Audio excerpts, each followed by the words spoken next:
Brothers and sisters, in Jesus Christ, this is an incredibly powerful day, and it's hard to imagine why it's called good. The worst thing happened at the worst time for Jesus.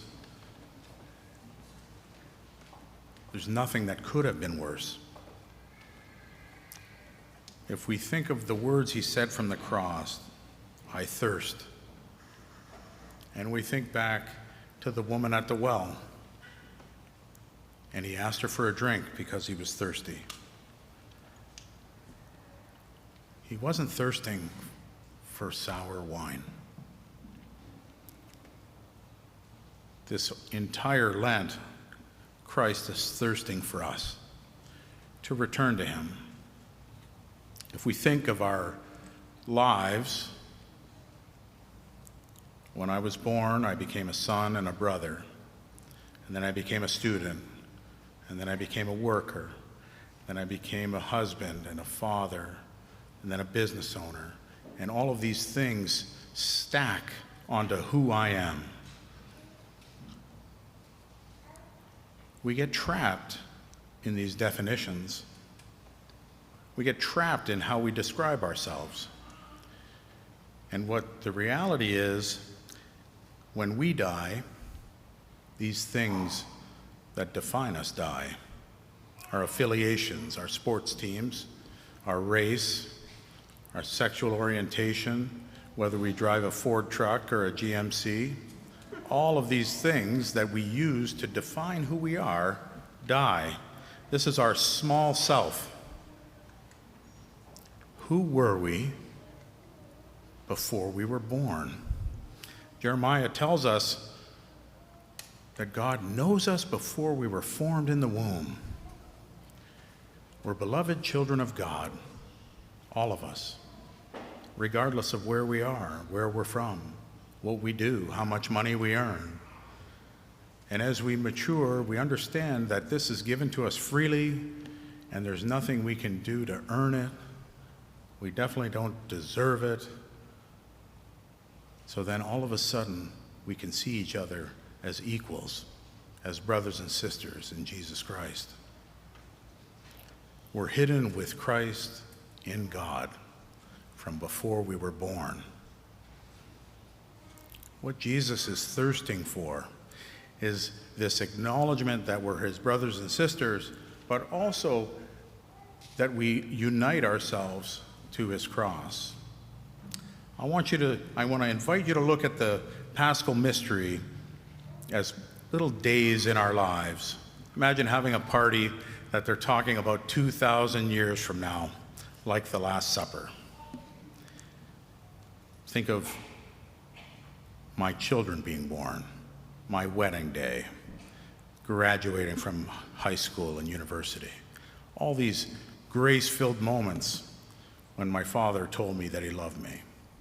These moments that fill you with this love, this just abundance of good things that are happening in this moment in time in your life.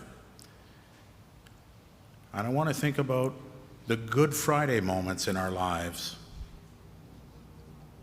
Loss of loved ones, best friends, spouses, relationships failing, marriages failing, friendships failing, health failing, loss of jobs, loss of health in car accidents, all of these tragedies that happen in a moment that tear down who we think that we are.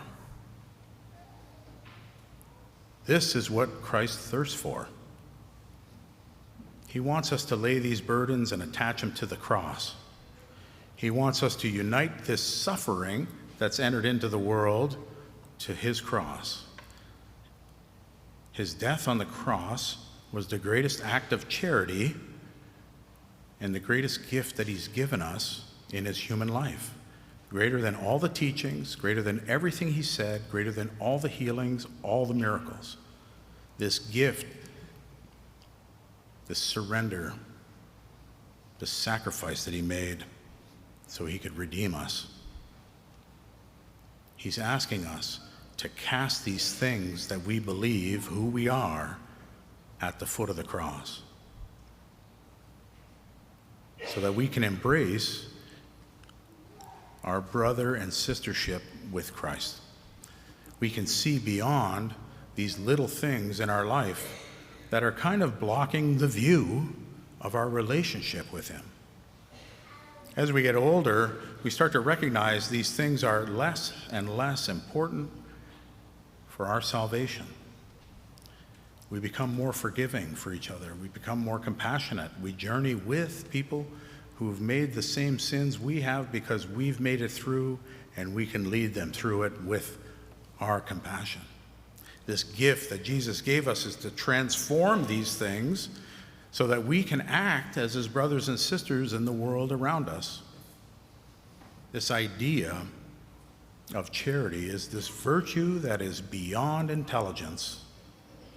We're going to act for the good of others because God loves us. And we see and recognize the face of Christ in the people we serve.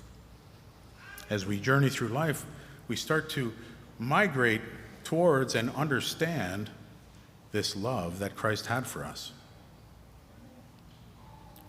What I want to invite you to do for the rest of the day is think of one thing that you can't live without in your life, and recognize that we can lay it down and it's not going to change how much Christ loves you.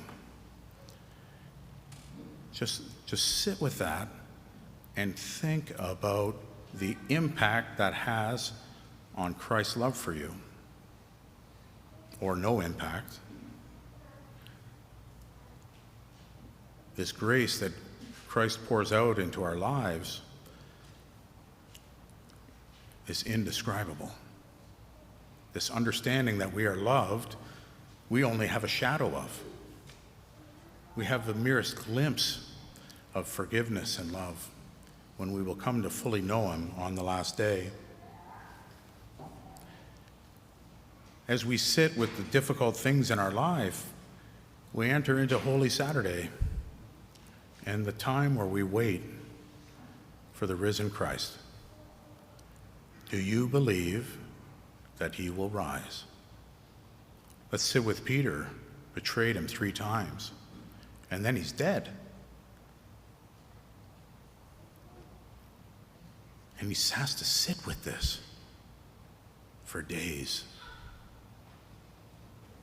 We get to choose. Our Holy Saturday is we get to choose. We sit outside this tomb and we get to choose if we believe that he will rise. And with this never-ending hope, this infinite hope in God's love, we know that he will.